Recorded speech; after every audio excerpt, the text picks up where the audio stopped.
Oi, gente! Esse é o vídeo número 20. O Brasil gasta muito com a educação superior pública? Financiamento da educação é assunto do dia a dia. Apoio Faculdade de Filosofia, Ciências e Letras de Ribeirão Preto, Fineduca e Campanha Nacional pelo Direito da Educação. Falamos agora com o professor José Marcelino. Bem, aqui estamos nós já chegando no vídeo de número 20 e vamos discutir um tema que é muito recorrente, é um mito que a mídia replica, é a ideia de que o Brasil gasta muito com a educação superior. Isso vem principalmente dos economistas do Banco Mundial e a imprensa, em geral, repercute sem uma visão crítica, E, junto com esse argumento, também a ideia de que é esse gastar muito com a educação superior que impede a melhoria da educação básica. Então, nós vamos tentar trazer dados aqui, para tentar mostrar para você que não é bem assim. Então, esse dado que nós estamos trazendo de fontes oficiais, é do INEP, mostra que é um mito. Na verdade, de tudo que o Brasil gasta com educação superior, tudo o Brasil gasta com educação, a educação superior fica com 1/5. Esse número é, inclusive, um pouquinho inferior àquilo que os países desenvolvidos gastam, é em torno de 25%, 1/4 do gasto com educação. O Brasil é em torno de 1/5. Então, na verdade, é uma falácia, essa ideia. Agora, o próximo slide mostra um pouquinho o que alimenta esse mito. Quando eu olho o gasto por aluno na educação pública, aí nós vamos ver que o gasto na educação superior é em torno de 4 vezes por mês o que se gasta na educação básica. Então, enquanto é em torno aí de R$ 570 por mês na educação básica, na educação superior é em torno de R$ 2.400.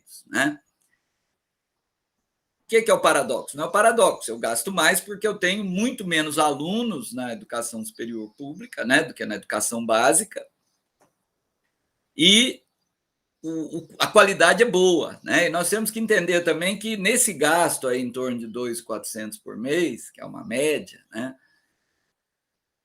as universidades brasileiras, elas fazem pesquisa. Se não fossem as universidades brasileiras públicas, eu não teria pesquisa no Brasil. Então, muito desse gasto não é com a atividade de ensino em si com os alunos, o tempo que os professores estão dando aula.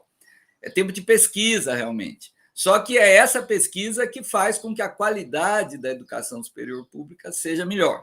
Então, resumindo, o Brasil, em relação ao gasto total com a educação, ele gasta um pouco abaixo da média dos países desenvolvidos. Por aluno, ele também gasta menos que a média dos alunos desenvolvidos na educação superior. Na educação básica, ele gasta muito menos. Então, na verdade, o que nós precisamos é ampliar o gasto com a educação básica, o gasto por aluno. E não é, obviamente, acabando com a educação superior. Numa situação extrema, quer dizer, se eu acabasse com a educação superior no Brasil, que seria uma tragédia, a gente está vendo toda a discussão das vacinas, quer dizer, o papel das universidades, dos institutos de pesquisa, nesse processo. Quer dizer, eu não aumentaria o gasto em educação básica mais do que 25%. Quer dizer, então eu acabaria com a educação superior e não melhoraria o financiamento da educação básica. Por isso que é um mito. Só que é um mito que é tão martelado que fica parecendo verdade. Bom, vamos seguindo então com a nossa conversa. Um outro desafio do Brasil, e que está relacionado com esse relativamente baixo investimento global, nós já discutimos bastante, quer dizer, a gente gasta 5% do PIB, mas é um PIB baixo, então isso dá pouco dinheiro. É que o Brasil é um dos países com menor oferta de educação superior quando eu comparo com o mundo. Então, a nossa chamada taxa bruta, que eu considero a matrícula em relação à população correspondente a faixa de educação superior, em geral 18 a 24 anos ou 18 a 23 anos, a do Brasil é só de 43%. Então, vocês observem, por exemplo, que no Chile é 91%, na Argentina é 90%, né? Nos países europeus, na faixa de 60, 70. Então, a nossa oferta é muito baixa em relação à população.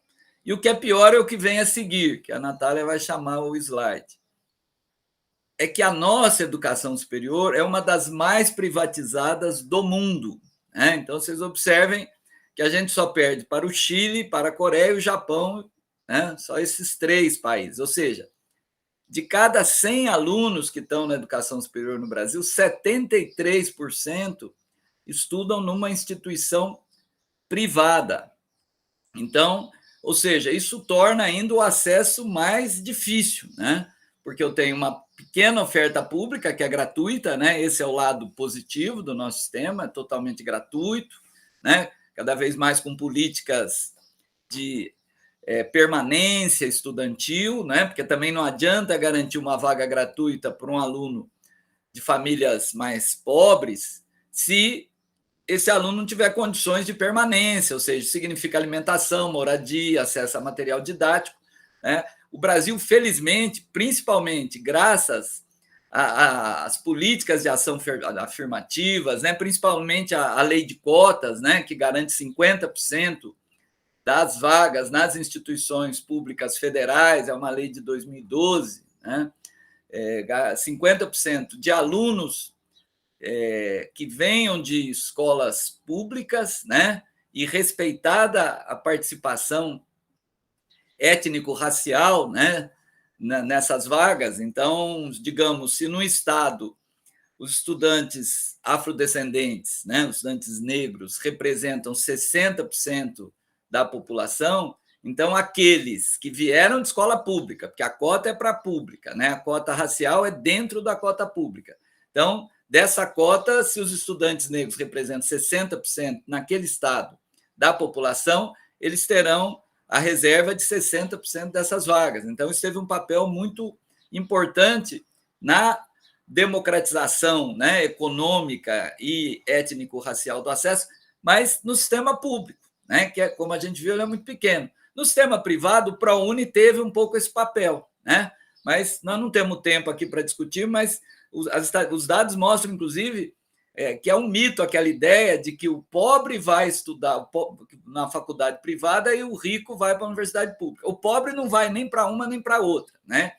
E nos cursos, quando eu olho curso a curso, nós vamos ver que as privadas são mais elitizadas que as públicas. Quando eu pego medicina, por exemplo, eu tenho poucos alunos, né, de classes mais pobres numa universidade pública, mas tem menos ainda numa privada, porque tem que pagar, né? Então, é outro mito, né? Esse mito de que os alunos pobres vão para as faculdades privadas e os ricos vão para as públicas. Os pobres não vão para nenhuma. Para isso, eu preciso ampliar as vagas, né? E preciso ampliar o sistema público, tá certo? E vamos seguindo, Natália. Isso. Aí a gente mostra um dado positivo, né? E aí foi principalmente as políticas aí do período Lula e Dilma, né? Principalmente Lula 2, né? Dilma 1, vocês veem que é a ampliação da rede federal, né? Então a rede federal que vinha aí praticamente estagnada nos anos Fernando Henrique Cardoso, em torno de 500 mil vagas, elas vão atingir, né? Uma grande expansão a partir de 2005, né? Principalmente no período 2005, 2011. Depois a expansão manteve-se mais lenta, mas mais do que dobrou. Agora ainda é muito pouco, né, gente? Ainda é muito pouco. O sistema estadual também tem mostrado um esforço, né, de ampliação na rede de educação superior estadual. Temos várias universidades estaduais no Brasil, o que é positivo, né? Mas a gente sabe que os estados também estão muito enforcados, quem tem mais dinheiro é o governo federal, e uma aberração que são, né, não sei se vocês sabem, mas tem também instituições municipais de educação superior. Isso, para mim, é uma aberração, porque isso não é a atuação prioritária do município, né? E muitas vezes o município tem uma faculdade municipal e não tem vaga em creche, né? E muitas vezes também essas faculdades municipais elas se organizam enquanto fundações privadas. Então, muitas cobram, né, dos seus estudantes. Então, é claramente algo que precisaria aí uma intervenção do judiciário, porque muitas vezes elas aproveitam a condição de serem municipais para fugir da fiscalização, né? A fiscalização é mais frouxa para estas faculdades municipais, que, na verdade, muitas vezes são privadas, né? Elas dizem que são municipais, mas, na verdade, quando você vai olhar a estrutura jurídica, ela está beneficiando grupos privados no seu interior. Então, vamos lá. Então, essa é a boa notícia. Houve uma expansão grande, mas mesmo com essa expansão pública, como a gente viu, eles não representam, né, em torno só de 1/4 das matrículas, né? E nos estados, o que nós vamos ver? Uma grande variação. Então, vocês veem que o Distrito Federal, né, a taxa bruta de matrícula, ela aproxima dos países desenvolvidos, em torno de 59%. Quer dizer, de cada 100, 59 tem educação superior. Mas vocês vão ver que o Distrito Federal também é um dos mais privatizados. Vocês veem lá 82% das matrículas são privadas, né? Então, esse é um pouco parado. Quando eu já vou para a região Nordeste, que é a região mais pobre, né, que mais precisaria de educação superior exatamente para tirar o atraso acumulado, nós vamos ver, onde é maior também a população negra, né, nós vamos ver que as taxas são baixíssimas, né? Taxas de 24% no Alagoas, 26% no Maranhão, 28% na Bahia. Então, e também é onde, pelo menos do outro lado, o setor privado é menor, né? Porque o setor privado vai onde ele tem lucro ou onde tem o fiéis, né? Que nós vamos ver que é uma outra aberração que explodiu aí no Brasil, né? Mas então a gente observa que há essa diferença também de atendimento regional. Então é óbvio que numa política de expansão eu vou ter que olhar mais para esses estados, né, das regiões Norte e Nordeste, que exatamente são aqueles que estão abaixo, né, da média de atendimento na faixa de educação superior. Vamos lá? Bom, aí vem as tentativas, né, que ocorreram em governos anteriores de ampliar vagas sem que o governo precisasse gastar muito. Então, uma é o ProUni. O que é o ProUni? O ProUni foi uma política de a instituição privada, ela deixa de recolher impostos, algumas já não recolhiam, né? Não sei se vocês sabem, mas as instituições confessionais, comunitárias, sem fins lucrativos, mesmo as superiores, elas são isentas de uma série de tributos. E não pagavam imposto e não tinham que fazer nada em troca. Então, esse foi um lado positivo do ProUni. Essas instituições que já não pagavam tributos, elas passaram a ter que oferecer uma contrapartida, né, na forma de vagas. Só que o sistema tomou gosto. Então, aí entrou o setor privado lucrativo. E para o setor privado é ótimo, né? Por quê? Porque o que é criar uma reserva de vagas? Ele vai colocar mais carteiras numa sala que normalmente já tinha locais vazios e chama aquilo, né, de vagas do ProUni. Só que com isso, para vocês terem uma ideia, são 3 bilhões, em torno de 3 bilhões, né, a menos de recursos que o governo deixa de arrecadar. Quer dizer, se eu pudesse estar destinando esse recurso, por exemplo, às instituições públicas, talvez eu conseguisse oferecer vagas com mais qualidade. Então, tem que ter clareza disso. Mas o ProUni não é o grande problema. O grande problema é o slide a seguir, gente. É o FIES, né?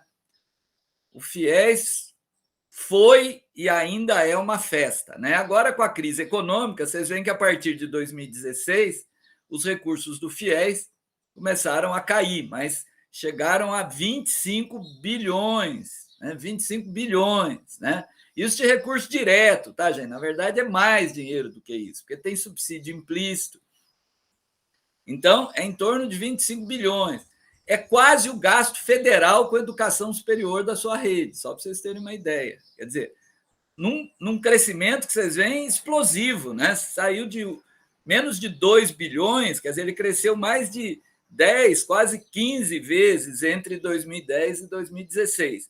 Com a crise, né? O golpe, depois da crise econômica, só que você pode falar, não, mas o FIES é um empréstimo que as pessoas vão pagar. É impagável, tá, gente? Quer dizer, vários estudos já têm mostrado a inadimplência do FIES, né? Em geral, os alunos que optam, né, são verdadeiras arapucas, né, que não têm controle de qualidade. Os alunos, como nós vamos comentar a seguir, muitas vezes são enganados, né? Então, essa conta, quem vai pagar é a sociedade brasileira, né? O acumulado dessa conta, para vocês terem uma ideia, de 2000 a 2020, é de 162 bilhões de reais. Né? Quer dizer, é muito dinheiro. Um dinheiro que vai para instituições, muitas vezes, que são caça-níqueis, que vendem diploma, que iludem os estudantes. Né? Imagine se esse dinheiro estivesse sendo destinado a instituições públicas, que não precisam ser universidades, né? Podem ser as faculdades tecnológicas. Quer dizer, o Brasil tem que diversificar o seu sistema de educação superior público, como o mundo faz. Quer dizer, nos Estados Unidos, o grosso da matrícula da educação superior são nos colleges, que são um curso mais ou menos que lembra as nossas faculdades tecnológicas. Elas são os nossos institutos federais, que conseguem ter qualidade num custo menor que as universidades, porque as universidades realmente elas têm a grande função de produzir pesquisa no país. E realmente nenhum país do mundo tem uma educação superior totalmente estruturada de massa com universidades de pesquisa. Você tem que ter um sistema diversificado. Agora, ele tem que ser gratuito. Quer dizer, nós vimos que o Brasil é um dos mais privatizados e a expansão tem se dado através de mais apoio para o setor privado. E aí vamos ter notícias como essa a seguir. Né? Vamos lá. Então, olha lá. Né? Em 2 anos, a inadimplência, né, subiu de 2,5 bilhões para 6,6 bilhões e vai explodir mais ainda, porque simplesmente as pessoas não conseguem pagar. E aí as instituições picaretas, né? Tem os estudantes que caíram num golpe que chamava Uniesp Paga, uma instituição privada que o seu reitor, inclusive, esteve preso, não sei se ainda está, que ela dizia nas suas propagandas que o estudante podia fazer o FIES, que ela pagaria. Só que era um contrato de gaveta, cheio de cláusulas. Então, a hora que o estudante se formava, ele achava que estava tranquilo? Não, porque quem tinha feito o financiamento com a instituição oficial, a Caixa, eu acho que o Banco do Brasil também, ele estava lá, quem tinha que pagar era ele, a instituição dizia que não tinha nada a ver com aquilo. Né? Isso está na justiça, são milhares, isso é uma instituição, né? Só para vocês terem uma ideia. Agora, se você pensa que esse modelo de financiamento, para variar, veio dos Estados Unidos. Então, vamos ver lá, Natália, como é que está a situação lá nos Estados Unidos. É muito pior, gente. A dívida acumulada em 2020 do financiamento deles, do crédito estudantil, 1,7 trilhões de dólares. Você consegue imaginar? Eu não consigo imaginar nem 1,7 bilhões. Agora, o que 1,7 trilhões? Essa é a dívida, né, dos estudantes com crédito educativo. Ou seja, o sistema não fecha, nem nos Estados Unidos, né, que, em tese, tem mercado de trabalho para os que se formam, né, nem lá a conta fecha. 1/3 dos jovens de 18 a 29 anos, 1/3, gente, naquela população, na faixa ideal do ponto de vista do mundo do trabalho, eles são devedores, né? Então eles não conseguem sair da casa da mãe, né? Você tem vários estudos que mostram que esse jovem que se formava e comprava um imóvel, em cima daquele imóvel, ele construía, né? Porque os Estados Unidos é muito em cima do sistema de crédito, né? Então ele comprava o imóvel e da hipoteca do imóvel ele passava a montar a sua vida, né? Porque lá é muito dinheiro de plástico. Esse jovem não consegue, então há uma ruptura numa lógica de dezenas, para não dizer de um século, né? Em função exatamente da inadimplência, né? Inadimplência na faixa aí de 30 mil dólares. Então, imagine o que é. Você, jovem, se forma, não tem emprego e tem uma dívida pendurada de 30 mil dólares. Ou seja, é um sistema que não funciona. Essa é a realidade. Então, acho que estamos caminhando para o nosso fechamento, né? Enquanto isso, né, como eu disse, a grande garantidora, né, dos gastos com educação superior no Brasil é o governo federal, é a União, né? E os gastos têm desabado, né? Desde 90 bilhões, né? E aí não é só educação superior não, viu, gente? Tá tudo. Então, eu atingi um ápice, né? Tudo de gasto federal com manutenção e desenvolvimento do ensino, que quem tem acompanhado os nossos vídeos sabe que é um conceito. Então, aí não entra hospital universitário, não entra aposentadorias, né? É o gasto com direto, né, com as atividades de ensino e pesquisa vinculadas àquelas instituições, né? Então, de 90 bilhões, né, gente, para uma previsão, né, de em 2021 de 36, né? Quer dizer, Espero que não cheguemos, que aí seria o estrangulamento, né? Isso se deu, de um lado, com o corte de boa parte dos programas federais para a educação básica, nós já conversamos, mas com o enorme sucateamento das instituições federais de educação superior, né? Quem quiser aprofundar mais, procure os estudos do professor Nelson Cardoso do Amaral, que é um grande especialista em financiamento da educação superior, né? E que ele mostra assim, os investimentos estão praticamente zerados nas universidades federais, porque vinha no processo de crescimento, então prédios em construção, né? Professores sendo necessária a contratação, porque o sistema vinha expandindo, como a gente mostrou, o sistema federal. E aí você corta esse sistema no momento de expansão. É o pior dos mundos, né? Porque aí você começa a ter o que já está ocorrendo, professor substituto, prédio fica aquele esqueleto inacabado, né? Alguns campi que foram criados na rede federal não tem professor, então muitas vezes tem que fechar curso. Então, é o pior dos mundos, né? E no momento de pandemia, onde, como já discutimos, seria fundamental a gente ter uma expansão no sistema, porque quando o setor privado sai, aí é que o setor público tem que entrar exatamente para atuar de forma antirrecessiva. E no Brasil, não. Quer dizer, no Brasil nós estamos cortando despesas exatamente no momento que o setor privado também está cortando investimentos. É o pior dos mundos, né? Então, realmente, sem dizer que o governo federal, como já dissemos, é aquele que menos coloca dinheiro em educação, né? De cada R$ 5 ele coloca 1, e é o que mais arrecada. De cada R$ 10 ele arrecada mais do que 5. Então, é isso que não dá para aceitar, né? E afeta principalmente, tem afetado agora, as instituições federais de educação superior, mas a recessão tem afetado também as instituições estaduais, né? Como a própria Universidade de São Paulo, onde eu trabalho. Vamos lá, Natália. E, por outro lado, nós temos um Plano Nacional de Educação que, na sua meta 12, né, aponta, né, para uma cobertura de 50% na faixa de 18 a 24 anos. Né? Esse indicador é um pouco diferente daquele que eu peguei do OCDE, porque a faixa etária é um pouquinho diferente. Então, vocês veem que o Brasil, né, a taxa de atendimento é 37,4% em 2019. Quer dizer, nós não vamos chegar nos 50% em 2024. E o que é pior, né, o Plano Nacional fala que a participação do setor público nessa expansão teria que ser de 40%, e ela está sendo apenas de 13%. Então, e vocês veem que é um sistema que está, né, praticamente congelado, né? O sistema privado caindo um pouquinho, porque tem a ver exatamente com a queda do FIES, porque o que mantinha muito do sistema privado em funcionamento era o FIES. Com a queda do FIES, muitas instituições estão oferecendo crédito, financiamento para esses estudantes. Mas, quer dizer, isso só vai aumentar a dívida desses estudantes, e dever para um banco oficial ainda dá para negociar. Agora, dever para um banco privado, essa pessoa, coitada, né? Em geral, muitas vezes, são pessoas que vêm de famílias de menor renda, né?